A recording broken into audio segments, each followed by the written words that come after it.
So ఈరోజు మన guest గురించి చెప్పాలంటే కొంచెం ఎక్కువగానే ఉంటుంది. తెలుగు తెరకు మాస్ కొత్త కాదు, కానీ వినాయక్ రేంజ్ మాస్ మాత్రం సంథింగ్ స్పెషల్. హీరో విజిలేస్తే సూమోలు గాల్లో లేస్తాయి, హీరో తొడగొడితే బాక్స్ ఆఫీస్ బద్దలైపోద్ది.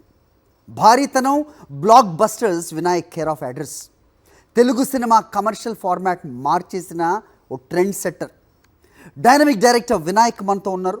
ఆయన సినిమా ముచ్చట్లు, అలాగే ఈరోజు ఉన్నదానికి ఒక స్పెషాలిటీ ఉంది, ఒక సిగ్నిఫికెన్స్ కూడా ఉంది. నా బ్యాక్గ్రౌండ్లో కనబడుతున్నట్టుగా ఆది 25 years. సో ఈ సందర్భంగా చాలా మాట్లాడదాం. ఆయనతో ఉన్నారు ఆయన బెస్ట్ ఫ్రెండే కాదు, నిర్మాత కూడా, నల్లమల బుజ్జి గారు. Let's start sir. So introduction బాగానే ఉంది సార్. వినాయక్ గారు మామూలుగా సినిమాల్లో కనబడే భారీతనం, ఆ సౌండ్స్ మీ దగ్గర నుంచి రావు. మామూలుగా ప్రశాంతంగా, సో యూనో తూర్పుగోదావరి జిల్లా ఎలా ఉంటుందో అలా కనబడుతూ ఉంటారు. బట్ యూనో యాక్షన్ అంతా కూడా మాకు స్క్రీన్ మీద కనిపిస్తుంటుంది. ఆ స్క్రీన్ మీద కనబడి కూడా చాలా ఏళ్ళైంది. ఫస్ట్ ఆఫ్ ఆల్ మీ ఇంటర్వ్యూ అనగానే ఫస్ట్ నేను అలిగాను అని చెప్దాం అనుకున్నాను సార్. అంటే నేను అలగడం అంటే I'm representing so many of Telugu audience. It's been ages, చాలా కాలం అయింది. ఐ థింక్ 8 years అయింది సార్. తెలుగు సినిమా 7 years దాటేసింది. సో ఫస్ట్ ఆ కంప్లైంట్ తోటి స్టార్ట్ చేద్దాం సార్. ఓకే, ఏంటి సార్? పెద్ద దాచిదే ఉంటుంది, చాలామంది తెలిసే ఉంటుంది. నేను మధ్యలో దిల్ రాజు గారు హీరోగా సినిమా చేద్దామని చెప్పి సీనయ్య అని ఒకటి మొదలుపెట్టాం. అప్పుడు నేను ఒక లైపో సెక్షన్కి వెళ్ళాను. అదేదో మిస్ఫైర్ అయ్యి కొంచెం హెల్త్ ప్రాబ్లం వచ్చింది. దాంతో ఒక మేజర్ సర్జరీ చేయాల్సి వచ్చింది. దాంతో గ్యాప్ తీసుకోవాల్సి వచ్చింది. Now it is fit. అంటే చాలా కాలం సఫర్ అవ్వాల్సి వచ్చింది. అయిపోయింది అంతా, ఆ పీరియడ్ అంతా అయిపోయింది. సూన్. ఓకే, ఫస్ట్ సినిమా గురించి మాట్లాడాలంటే మీరు వచ్చిందేమో తూర్పుగోదావరి జిల్లా, సినిమా చూస్తేనేమో రాయలసీమ, రైట్? మీరు అసిస్టెంట్ డైరెక్టర్గా చేసిందేమో ఈవీవి గారు, ఎస్వి కృష్ణారెడ్డి గారు, క్రాంతి కుమార్ గారు, ఇలాంటి వాళ్ళ దగ్గర. సాగర్ గారు ఎక్కడ చూసినా ఈ కాంబినేషన్ అనేది అంతుపట్టదు. అంటే ఇది చిన్నప్పటి నుంచి అలా ఉండిపోయింది, ఇలా ఎక్స్ప్లోర్ అయిందా, లేకపోతే ఏంటి సార్ అది? నిజంగా కూడా నాకు నిజంగా తెలియదండి. ఇన్ని క్యాలిక్యులేషన్స్ తెలియదు, ఏం తెలియదు. నా మనసులో ఇది ఉండింది. నా దగ్గర ఒక 2 సీన్లు ఉన్నాయి. మేమిద్దరం అనుకోకుండా స్విట్జర్లాండ్ షూటింగ్కి వెళ్ళాం. చెప్పాలని ఉందని ఆ షూటింగ్కి వెళ్ళాం. అక్కడ తారక్ని కలవటం జరిగింది. ఎన్టీఆర్ని మా ఆవిడ వెళ్ళి ఇలాగా మా వినయ్ ఒక మంచి కథ చెప్పాడు, చెప్తా ఉన్నా. ఆయన విన్నాడు. అప్పుడు వేరే కదా చాలా ఇంటర్వ్యూస్ చెప్పాను. సడన్గా కొడాలి నాని గారు వచ్చి అప్పుడు ఎన్టీఆర్తో ఉండడం, ఆయన వచ్చి మాకు మాస్ కథ కావాలని అంటాం. అప్పటికప్పుడు 2 daysలో ఇది రాయడం.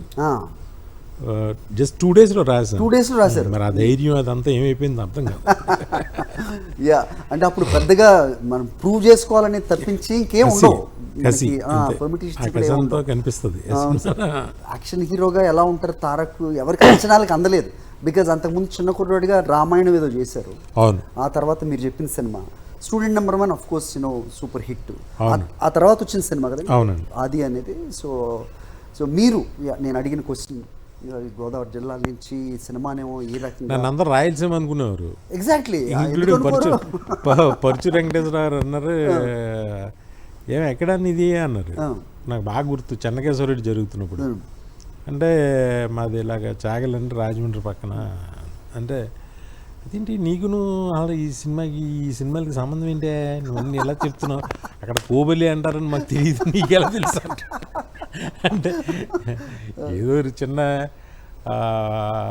ఏదో చిన్న రీసెర్చ్. అప్పుడు తెలిసిన వాళ్ళు మా ఆఫీస్ దగ్గర ఎక్కువ సాధక్ కుమార్ అని ఒక ఆయన్ని పట్టుకుని ప్రాణం తీసేసేవాడు నేను.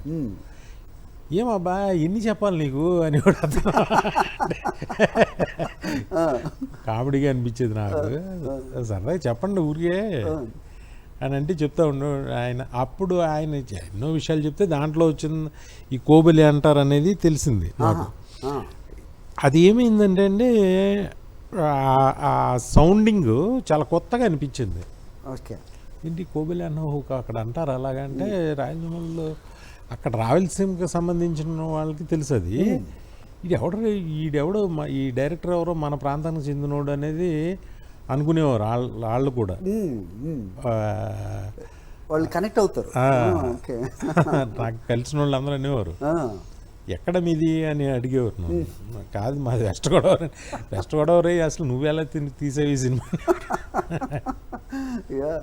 ఇప్పటికీ అంటారండి అంటే మామూలుగా అసలు ఎంత కనెక్ట్ అయిపోయారంటే మామూలుగా వాటర్ తాగితే కళ్ళు ఎర్రబడ్డం అంటే ఆ సీన్ నాకు వచ్చిన మంచి కాంప్లిమెంట్ ఏంటంటే నాకు చాలా ఇష్టమైన డైరెక్టర్ రాఘవేంద్ర గారు kind of scenes Ram Gopal Varma గారు చేయరు.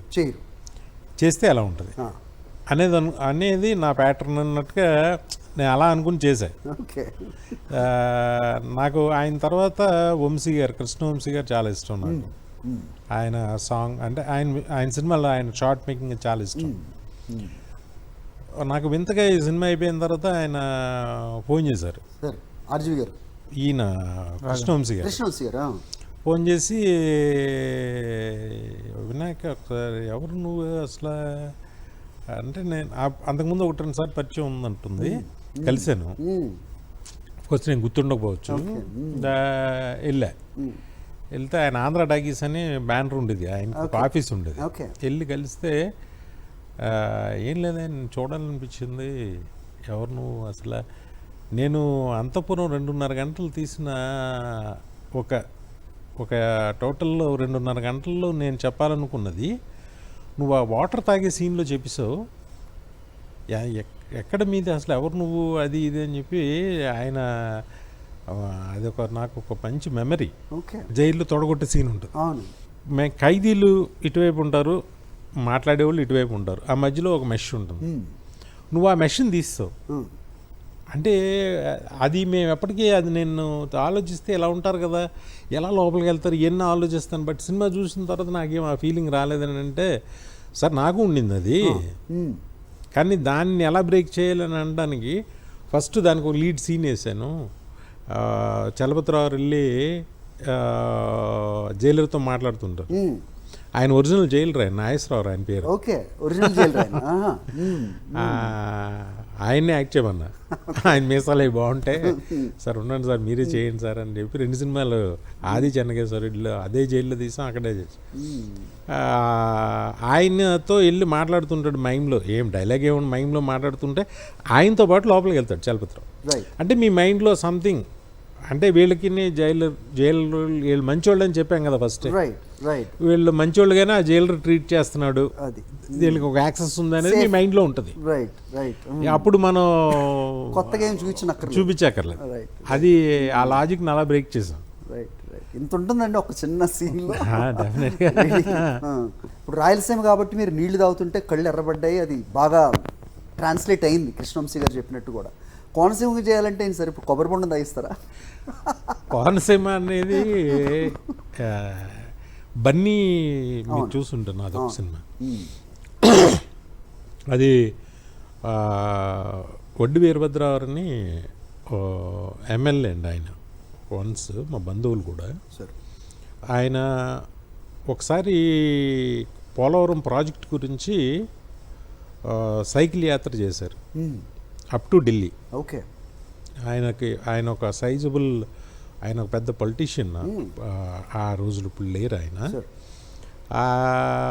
ఏదో మాటలు అది చెప్పారు ఆయన ఇలాగా. అదే ఆ డిస్కషన్లో వచ్చినప్పుడు ఇది నేను సినిమాగా చెప్పాలి, పోలవరం ప్రాజెక్ట్ గురించి చెప్పాలని నా మైండ్లో ఉంది. అది అనుకున్న తర్వాత 2-3 సినిమాల తర్వాత బన్నీతో ఏ సినిమా చేయాలి, అప్పుడు బాగా యంగ్ బన్నీ, లవ్ స్టోరీ చేయాలి కదా, దాంట్లో ఇది ఎలా చెప్పాలని చెప్పి చేసాం. నిజంగా అంటే పెద్ద కాజ్ అది, నిజంగా ఇప్పుడు తీసుకుంటే చాలా విమర్శలు చాలా వచ్చేవి, కానీ ఇప్పుడున్న రాజకీయ పరిస్థితుల దృష్ట్యా. బట్ ఇప్పుడు మీరేం ఆలోచించి ఉండదు అంటే, మాకేంటంటే అదొక కళ, అది ఆఫ్ కోర్స్ అది రాజశేఖర రెడ్డి గారు అప్ టు అంటే ఎవరికి తెలియదు అది అంత ఉందని.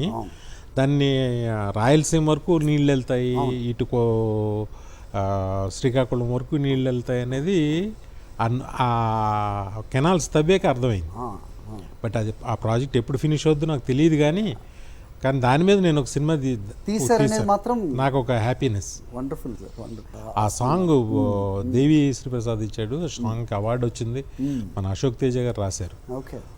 దాంట్లో ఎక్కడికి వెళ్ళినా మీరు మా ప్రాంతం అంతా కూడా ధవళేశ్వరం, అవునండి, కాటన్ దొర గారి విగ్రహాలు ఉంటాయి. అవును, ధవళేశ్వరుడు అని రాశాడు ఆయన. అంటే ధవళేశ్వరుడు అని అంటే ఏంటి సార్ అని అంటే ఆయన సెన్స్ కాటన్ ధవళ వర్ణంలో తెల్లగా ఉంటాడు, నీరుని తెచ్చాడు ఈశ్వరుడు. ఆయన దీనిలోంచి వచ్చింది, ఆయన మష్కిత్వంలోంచి వచ్చిన ప్రాజెక్టు. అందుకని ధవళేశ్వరుడు అని రాశాను డైరెక్ట్ గారు. చాలా ఆనందం పొంగిపోయాను. అది నిజం. కాటన్ దొర గారు కూడా ధవళేశ్వరుడు అనేది ఎంత ఎవరన్నా అసలు దానికి సూటబుల్ అంటే ఆయన గొప్ప పదం రాశారు ఆయన. అది రాజశేఖర్ రెడ్డి గారు పాదయాత్ర చేసినప్పుడు ఆ సాంగ్ వేసేవారు.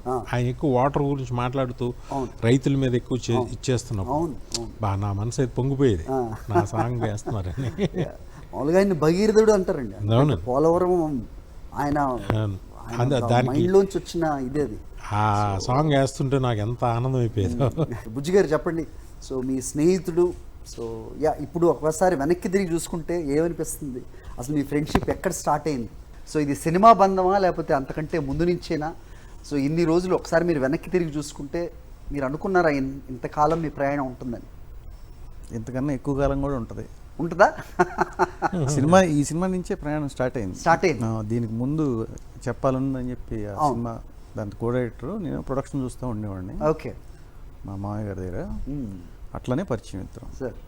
అట్లా తనకు ఒక ఫ్లాట్ ఉండేది జర్నలిస్ట్ కాలనీలో. అందరం ఉండేవాళ్ళం ఇంకా అట్లా. మీరు అలా అందరం డైరెక్టర్లే. నాతో ఉన్న నా అసిస్టెంట్స్ కావచ్చు, నాతో కలిసి పనిచేసిన వాళ్ళు కావచ్చు, ఆల్మోస్ట్ అందరూ మా బ్యాచ్ అందరూ డైరెక్టర్లు అయిపోయారు. డైరెక్ట్స్ అయ్యారు అందరూ. అంటే థాట్ ప్రాసెస్ అంతా ఒకేలా ఉండేదండి. ఎవరికి ఫస్ట్ ఆఫ్ ఆల్ సినిమా తప్ప వేరే ఇది లేదండి. ఓకే. సినిమా దాంట్లోనే ఉంటాం, దాంట్లోనే ఇప్పటికి కూర్చుంటే ఏదో సినిమాకి సంబంధించిన ఏవో మాట్లాడుకుంటూ అలాగే ఆ ఇంట్రెస్ట్. జనరల్గా అప్పుడు విపరీతమైన కసి, ఏజ్. ఇప్పుడు ఆది సినిమా చేస్తున్నప్పుడు నాకు సెల్ ఫోన్ కూడా ఉండేది కాదు. మా ఆవిడ సెల్ ఫోన్లో నుంచి తీసి మా ఫాదర్కి పీపీ నెంబర్ అప్పుడు ఫోన్ చేసి cinema release first morning show కానీ ₹1,00,00,000 ఆఫర్ వస్తుంది అన్న. అప్పటికి అసలు డైరెక్టర్ ₹1,00,00,000 ఆఫర్ ఏంటి? డైరెక్టర్ ₹1,00,00,000 తీసుకుంటాడు. అసలు ఆ పదమే ₹1,00,00,000 అనే పదమే. మా సినిమా బడ్జెట్ 2 కోట్లు. ఈ సినిమా రిలీజ్ అవ్వని మార్నింగ్ షో అంటే ఆ కాన్ఫిడెన్స్ చూడండి. అది జరిగింది. మార్నింగ్ షో అవగానే నాకు కేఎస్ రామారావు గారు పిలిచి ₹1 crore ఆఫర్ ఇచ్చారు.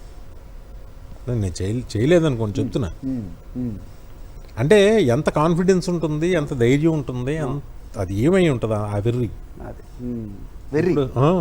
అప్పుడు అంటే నేను అన్నండి, ఏ గురు ఏంటి ఇలా ఉండేవాళ్ళు, మనకేంటి ధైర్యం తగ్గిపోయింది.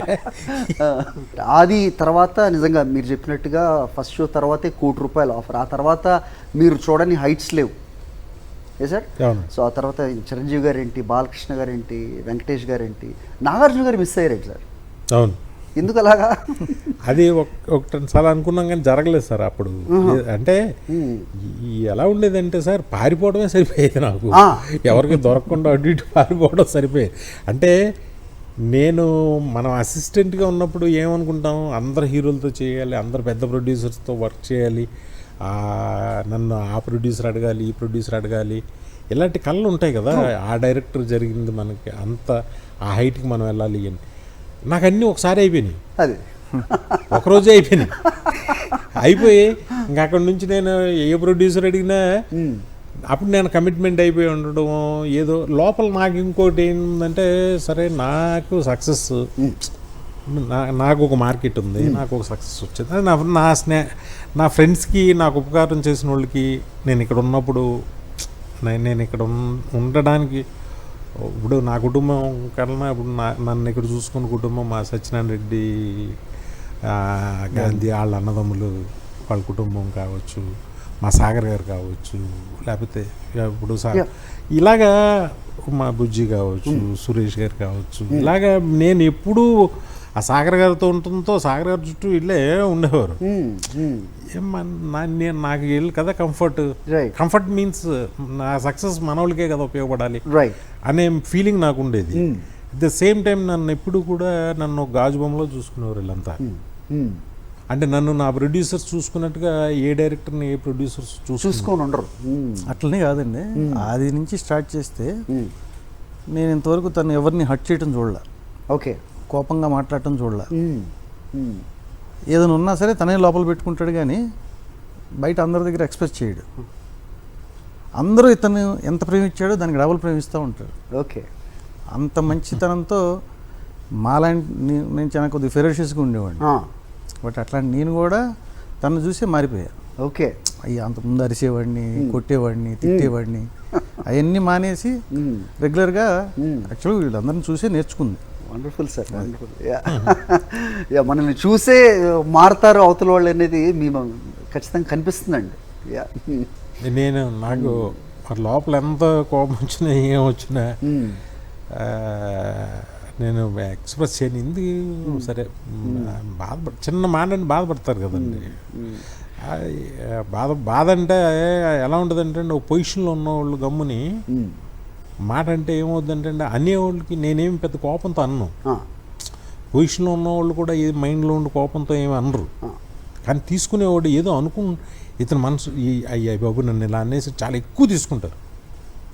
అంటే వీళ్ళది ఇలా అన్నాడు అనుకోండి పొజిషన్లో ఉన్నవాడు, ఇంక నన్ను అసహించుకున్నారు నాకేంటి ఇలా ఈ కైండ్ ఆఫ్ వెళ్ళిపోతారండి. వినయ్ గారు మృదు స్వభావం.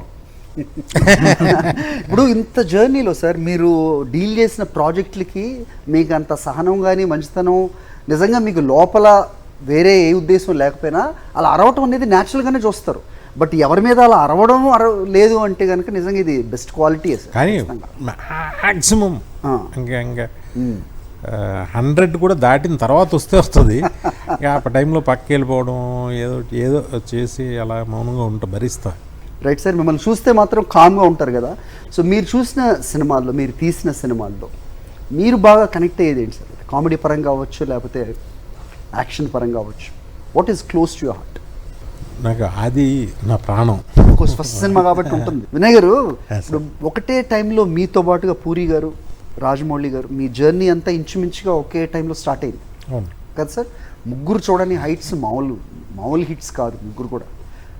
ఇప్పటికి టచ్లో ఉంటారు సార్ రాజమౌళి గారు, పూరి గారు. మీరు ఒక షార్ట్స్లో నేను ఒకసారి చూశాను సార్ మీరు మాట్లాడేది. అసలు ఉండాలి అనుకుంటే ఒక్కరోజు పూరి గారిలాగా ఉండాలి. ఈ మాట మీరు రాజమౌళి గారి నాన్నగారు ఫంక్షన్స్లో మాట్లాడి ఇవన్నీ చూస్తూ ఉంటాం. ఏంటి సార్ పూరి గారి గురించి మీ మాటల్లో చెప్పాలంటే 2 మాటలు. లైఫ్ని తను చాలా తలబద్దలు కూడా వేసుకుని ఎంత సీరియస్గా అలా అలా చేసుకోడు. లైట్గా ఉంటాడు, ధైర్యంగా ఉంటాడు. నాకు అది ఇష్టం. ఇప్పుడు మన సక్సెస్, మన ఫెయిల్యూర్, మీరు ఒక చిన్న ఎగ్జాంపుల్ చెప్పండి సార్ ప్లీజ్. ఒకడు నాకు బాగా గుర్తు, శివమణి సినిమా పేరు. ఎవరు అతని ఇంటెన్షన్ ఏమై ఉంటుంది, శివమణి మామూలు కమర్షియల్ సినిమాలన్నిటికీ కూడా ఫస్ట్ డే ఫ్లాప్ టాక్ వస్తుంది. ఏదైనా any commercial cinema average talk వస్తే చాలా పెద్ద హిట్ కింద లెక్క. ఓకే, ఇది క్యాల్కులేషన్ ఉంటుందా? కమర్షియల్ సినిమా మీకు ఆడేటప్పుడు కమర్షియల్ సినిమాని చాలా తక్కువ చూపుతో చూస్తారు. అది రిలీజ్ అయిపోయిన తర్వాత, అది డబ్బు సాధించిన తర్వాత అది చాలా గొప్పగా చూస్తారు. అందుకే కమర్షియల్ డైరెక్టర్స్కి మీకు మామూలు ఆర్ట్ ఫిల్మ్ డైరెక్టర్స్కు వీళ్ళకి ఇచ్చినంత రెస్పెక్ట్ మీడియాలో కానీ పీపుల్లో అంటే మేధావి వర్గంలో ఉండదు. ఓకే, మాసెస్లో ఉన్నంత, సినిమా ప్రేక్షకుల్లో అంత ఇది క్రేజ్, ఆ రెస్పెక్ట్ ఏదో 4 పాటలు 4 ఫైట్లతో తీస్తారు వీళ్ళు. బట్ అది చాలా కష్టం. నాకు రాఘవేంద్రరావు చెప్పారు, ఒక ఆర్ట్ సినిమా తీయాలని అంటే ఒక బుక్లో ఏదో కథ చూసి ఒక ఆర్ట్ ఫిల్మ్ తీసి నేషనల్ అవార్డు తీసుకోవచ్చు ఎవరైనా. అంటే తప్పుగా కూడా అనుకోకుండా ఎవరైనా చూసేవాళ్ళు తీసుకోవచ్చు వినయ్. కానీ ఒక 5 పాటలు ప్లేస్మెంట్ చేసి, ఒక 5 ఫైట్లను ప్లేస్మెంట్ చేసి, అందరినీ కామెడీ పెట్టాలి, ఇది పెట్టాలి, ఇవన్నీ ఒక కథలో పెట్టి, ఈ కథకి సంబంధం లేని విషయాలు 100 విషయాలు తీసుకొచ్చి ఒక కథలో అది కథగా అనిపించి హిట్ చేయటం ఎంత కష్టం. కానీ మనకు రెస్పెక్ట్ ఈ చూసేవాళ్ళు చాలా లైట్గా అనుకుంటారు దాన్ని. అదేదో పెద్ద గొప్పదనుకుంటారు అని రాఘవేంద్రరావు చెప్పారు నాకు. ఓకే. అంటే ఏదైనా దాని ఇది అనుకుంటే దాన్ని ఇది అనుకుంటుంది. అలాగా శివం అనే సినిమా ఏదో పోయిందనో అదనో ఇదనో ఫస్ట్ డే వస్తూ ఉంటుంది కదా, తను చాలా క్యాషువల్గా ఫోన్ చూస్తుంటున్నాడు. ఫోన్ వచ్చింది, అవతలోడు అసలు డైరెక్టర్ని అడగొచ్చా ఫస్ట్ ఆఫ్ ఆల్, ఓకే ఏంటి ఏమంటున్నారు జగన్ అన్నాడు. అటర్ ఫ్లాప్ అంటున్నారు. పోయిందంట సినిమా, రేపు వెళ్తాంలే అన్నాడు. ఇలా ఎవరన్నా అనగలరండి అంటే నేను చెప్పింది ఏమో పాలిష్ లాంగ్వేజ్లో, అతను మాట్లాడింది వేరే లాంగ్వేజ్లో. ఓకే. ఒకటే వర్డ్ పోయింది అంటే ఒక మాటతో ఇంకేంటి రేపు కలుద్దాం అని మళ్ళీ ఫోన్ చూస్తున్నాడు. నాకు షాక్ అయిపోయి ఏంటి ఇలా ఎంత ఈజీగా తీసుకుని, నేను కూడా ఆ టాక్ అలా ఉన్నప్పుడు తను ఎలా ఉంటాడో అనే ఫీలింగ్ మనకు ఉంటుంది. అసలు బిందాస్ నెక్స్ట్ ఏంటి అన్నట్టు. రైట్ వినయ్ గారు, అలాగా ఎవరు ఉండలేరు.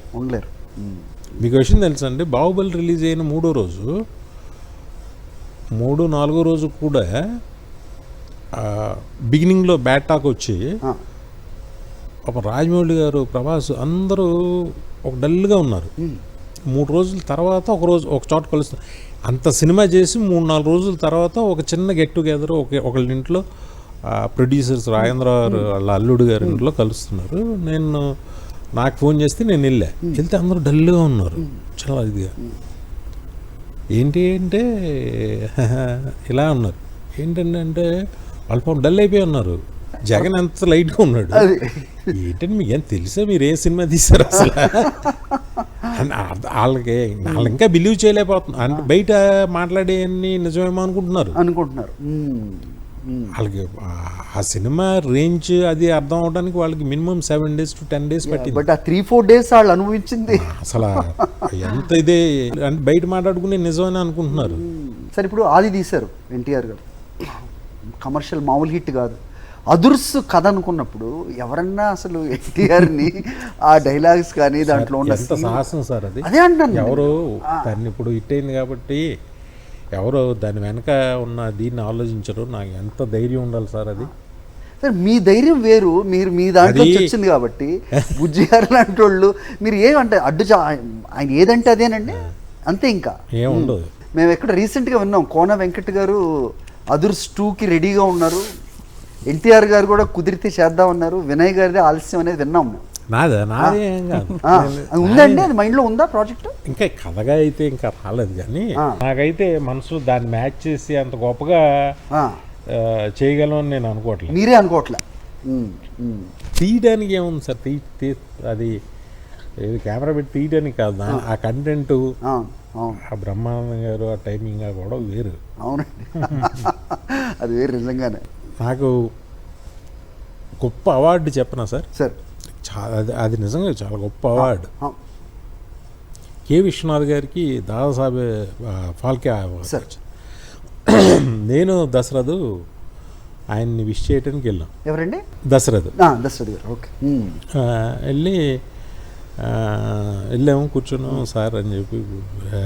ఆయన నన్ను చూడగానే ఆయన, ఏమయ్యా వినాయక్, రోజు నేను భోజనం చేసేటప్పుడు నీ అదుర్సే పెట్టుకు చూస్తానయ్యా, టీవీలో అది ప్లే చేస్తుంటే అది నవ్వుకుంటూ చూస్తాను, ఎంత బాగా చేశారే వాళ్ళిద్దరు అదే అని ఆయన అంటే నాకు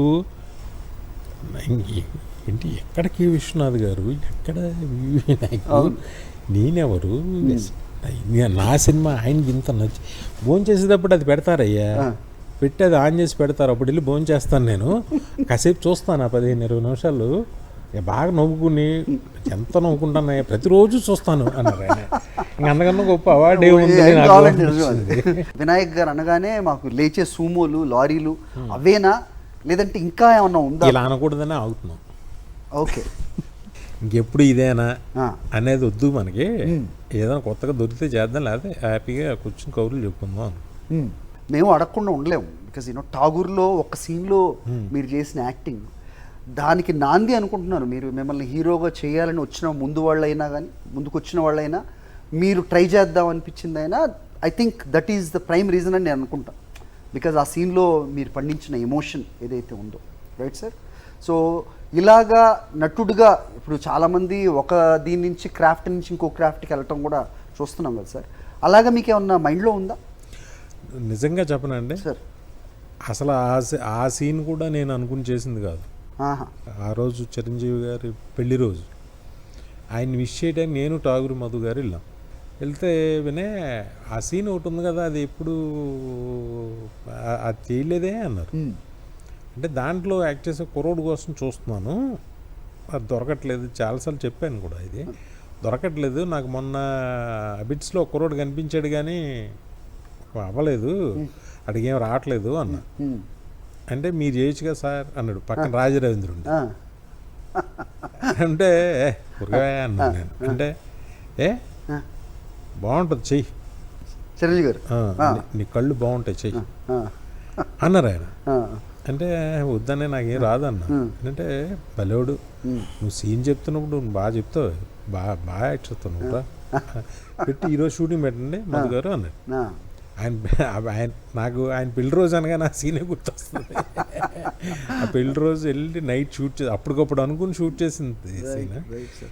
ఏమో మరి తెలీదు, నేను చేసాను. చేసిన తర్వాత అందరూ చాలా భలే చేశారు అంటారు. ఏంటో నాకు మరి మామూలుగా చేయలేదండి, సీరియస్గా. అంటే మీలో మనకి తెలియకుండానే నటుడు ఉన్నాడా అనే దానికి అది చెప్పొచ్చు. ఠాగూర్ లాంటి సినిమాని హ్యాండిల్ చేశారు. అఫ్కోర్స్ అది తమిళ్ ఇదైనా కానీ మీరు ఇంతకుముందు పోలవరం గురించి చెప్తున్నప్పుడు మీ మాటల్లో సిన్సియారిటీ ఇవన్నీ చూస్తే అనిపిస్తూ ఉంటుంది. కేవలం ఆర్ట్ పరంగానే ఆర్ట్కి సంబంధించిన వారే వినాయక్ గారా, ఇంకో కోణం ఉందా? విచ్ ఇస్ లైక్ సొసైటీలుగా మీరు మాట్లాడుతున్న దాన్ని బట్టి వినయ్ గారు రాజకీయ ప్రవేశం కూడా ఉండొచ్చా రాబోయే రోజుల్లో? మా ఫ్యామిలీకి అక్కడ రాజకీయ నేపథ్యం ఉంది సార్, మా కుటుంబానికి. సార్ మా గ్రామ స్థాయిగా మా నాన్నగారు అక్కడ మా నాన్నగారు సర్పంచ్గా చేశారు. హయ్యెస్ట్ మెజారిటీ ఇన్ ఆంధ్రప్రదేశ్ మా నాన్నగారిది. మా నాన్నగారి కంటే ఎక్కువ మెజారిటీ మా తమ్ముడికి వచ్చింది. ఆ తర్వాత మా తాతగారి వాళ్ళ అమ్మాయి, తర్వాత మా ఊరు సర్పంచ్ 3 times మా జరగడం జరిగింది. మా తమ్ముడు వైసీపీ పార్టీలో ఉంటాడు. అలాగే మా నాన్నగారు రాజశేఖర రెడ్డి గారు ఫాలో అయ్యారు. మా నాన్నగారు ఇదైనప్పుడు మా అమ్మగారు ఇదైనప్పుడు కూడా జగన్మోహన్ రెడ్డి గారు మా ఇంటికి వచ్చి నన్ను ఓదార్చారు. ఇవన్నీ కూడా మా కుటుంబంలో రాజకీయ వాసనలు ఉన్న కుటుంబం కాదని కాదు. డెస్టినీ ఏం డెసిషన్స్ తీసుకుంటుంది అనేది ఇప్పుడు మనం మాట్లాడేవి కాదు. నేను రానని చెప్పను, నాకు ఇంట్రెస్ట్ లేదని చెప్పను, అలాగని ఉంది అది తప్ప ఇంకా నాకు వేరే ఇది లేదు, అది లేకపోతే ఉండలేను అనేది కూడా చెప్పను కూడా లేదు. కానీ ఏదో నేను ఇప్పటివరకు నాకు తెలిసినంతవరకు నేను ఎప్పుడే ఎవరికైనా మంచి చేశాను తప్ప, ఏదో రూపాయి సాయం చేశాను తప్ప ఎప్పుడు ఏమీ చేసింది లేదు. బట్ మీరు అన్నట్టు నాకు కన్సర్న్ అంటారా, నేను మార్చేయలేకపోవచ్చు. కానీ నేను ఫస్ట్ ఉపకారం కాదు అపకారం అయితే నేను ఎవరికి నేను తెలిసి చేయను కూడా. Wonderful wonderful sir. ఏం చేస్తుంటారు సార్ ఖాళీ సమయంలో? కౌలు చెప్పుకున్నా. పంచి పడింది, పంచికే పంచ్. నా ఉద్దేశం ఏంటంటే ఇప్పుడు అంటే వరల్డ్ సినిమా మన చేతిలోనే ఉంది కదా, బాగా ఏవి అట్రాక్ట్ చేస్తుంటాయి మిమ్మల్ని? నన్ను అడిగితే అసలు 20 వెబ్ సిరీస్ గురించి కరెక్ట్గా చెప్తాను మామూలుగా, బికాజ్ అంత కనెక్ట్ అయిపోయింది. నేను ఒకరోజు నాకు వెబ్ సిరీస్ అంటే భయం వేసింది సార్. సార్ దసరాది ఏదో ఒక అన్న అదేదో వెబ్ సిరీస్ ఏదో పేరు కూడా గుర్తులేదు సార్, బాగుంది చూడు అన్నాడు. అది పెడితే అలాగా ఈరోజు నైట్ సమ్ అరౌండ్ 10 o'clock పెడితే రేపు మార్నింగ్ 10 o'clock వరకు చూస్తూనే ఉంది. అది అట్లా ఉంటుంది మనతో మొత్తం నైట్ అంతా. అక్కడ నుంచి నా క్లాక్ చేంజ్ అయిపోయింది. నిజం సార్. అమ్మ బాబు వీటి జోలికి వెళ్ళకూడదు, అడిక్షన్ వీటి జోలికి వెళ్ళకూడదని అనిపించి అయినా వదలలేదు. వెబ్ సిరీస్ తక్కువ, నెట్లో ఈ మామూలు సినిమాలు చూస్తాం. Right, wonderful sir. మిమ్మల్ని పర్సనల్గా అడిగితే, రైట్, అఫ్కోర్స్ మీరు పెద్ద పెద్ద హీరోలతో అందరితో తీశారు, ఇప్పుడు వాళ్ళు వేరే జానర్లో ఉన్నారు, ఎవరితో మీరు కనెక్ట్ అవుతారు మీ కథకి అనుకుంటే కనుక? కాదు సార్, ఎప్పుడైనా ఏదైనా సరే డిసైడ్ చేసేది స్టోరీయే సార్. స్టోరీయే, రైట్. అంటే ఇప్పుడు నేను చేసిన హీరోలందరికీ నేనంటే ఇష్టం. నా హీరోలు అంటే నా హీరోలు అందరూ నాకు ఇష్టం. ఒక కథ ఏదైనా డిసైడ్ చేస్తా సార్. ఒక కథ ఒక హోమం లాంటిది. చూడండి, మంచి హోమం పెడితే చక్కగా జరుగుద్ది. అది it is on the way నాకు తెలుస్తుంది. ఒకటి జరుగుతుంది, అది బాగా వస్తుందని నా feeling. Wonderful sir, wish you all the very best sir. ఈ సందర్భంగా నేను పర్సనల్గా ఆది సినిమాకి నాకు అవకాశం ఇచ్చిన సురేష్ గారికి, అలాగే ఆ సినీ నిర్మాత నాగలక్ష్మి గారికి, మా బుజ్జికి, అందరికి అన్నిటికన్నా ముందు ఒక అద్భుతమైన నటుడు, అద్భుతమైన మనిషి, నా హీరో మా తారక్కి నా మనసు నిండా చాలా కృతజ్ఞతతో నేను థ్యాంక్స్ చెప్తున్నాను. ఆ సినిమాకి పనిచేసిన ప్రతి ఒక్కరికి నా థ్యాంక్స్. సూపర్ సార్, మీ కళ్ళలో తెలుస్తుంది మీరు ఏం చెప్పాలనుకుంటున్నారో మీ మాటల కంటే కూడా. సో వంశీ గారు, నాని గారు ఇద్దరు కాంబినేషన్తో కూడా మాకు ఒక సినిమా కావాలి. అదుర్స్ తర్వాత నేను వంశీ అండ్ సో మీ కాంబినేషన్ అంటేనే ఒక గూస్ బంప్స్ వస్తాయి, నవ్వుతూ వచ్చే గూస్ బంప్స్ అవి. ఉంటుందండి, ఏమన్నా ప్లానింగ్ ఉందా? అది కూడా ఏముందండి, అందరూ ఒక తానుకుంటలేదు.